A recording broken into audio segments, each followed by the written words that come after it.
বজ্রপাতে কেউ মারা গেলে নাকি তার কঙ্কাল হয়ে ওঠে মহামূল্যবান। মৃত ব্যক্তি তখন মানুষ থেকে বনে যান আসবে এক চুম্বকে। মৃত এই শরীর দিয়ে নাকি তৈরি হয় মহামূল্যবান জিনিস। বৃষ্টির সময় কিংবা বৃষ্টি হওয়ার এক মুহূর্তে হঠাৎ তীব্র এক আলোর ঝলকানি, বজ্রপাত, মেঘ ডাকা কিংবা বৃষ্টি চমকানো নানান নামে পরিচিত হলেও আলোর এই ঝলকানি দেখতে যত সুন্দর, এর বিনাশ ক্ষমতা ততটাই ভয়ঙ্কর। কারণ বজ্রপাত 30,000 অ্যাম্পিয়ার থেকে 30 মিলিয়ন ভোল্ট পর্যন্ত বিদ্যুৎ শক্তি নিয়ে জ্বলে ওঠে আকাশে। যেখানে বাসা বাড়িতে বিদ্যুৎ চলে গড়ে 15 অ্যাম্পিয়ার। কখনো কখনো বজ্রপাত হতে পারে ভূমিকম্পের চেয়েও বেশি শক্তিশালী। আবহাওয়াবিদ পর্যবেক্ষণ বলছে বজ্রপাত প্রবল এলাকার মধ্যে উত্তর এবং উত্তর পশ্চিমাঞ্চল এলাকা অন্যতম। যেসব এলাকায় গ্রীষ্মকালে তাপমাত্রা স্বাভাবিকের চেয়েও অনেক বেশি থাকে, সেখানে সৃষ্ট মেঘ থেকে বজ্রপাত হওয়ার আশঙ্কা থাকে। অর্থাৎ তাপমাত্রা যদি 1 ডিগ্রি বাড়ে, বজ্রপাতের আশঙ্কা বেড়ে যায় 10 গুণ।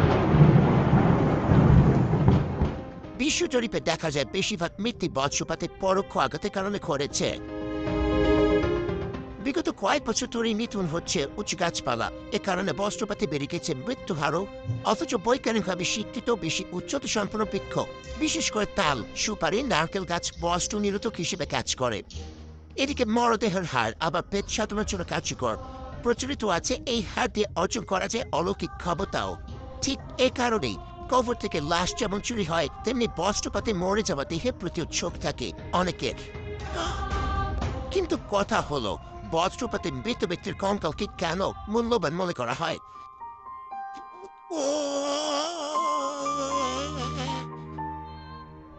ভূপৃষ্ঠের পানি বাষ্প হয়ে উপরের দিকে উঠে গেলে মেঘের নিচের দিকে ভারী অংশের সাথে জলীয় বাষ্পের সংঘর্ষ হয়।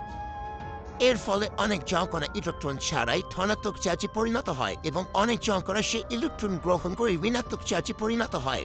সুতরাং মৃত লাশের চুম্বক হওয়ার কোনো প্রশ্নই ওঠে না। একই সাথে ইলেকট্রিক শকে কেউ মারা গেলে মরদেহের যে পরিণতি হয়, বজ্রপাতে কেউ মারা গেলেও পরিণতি ঠিক একই রকম থাকে।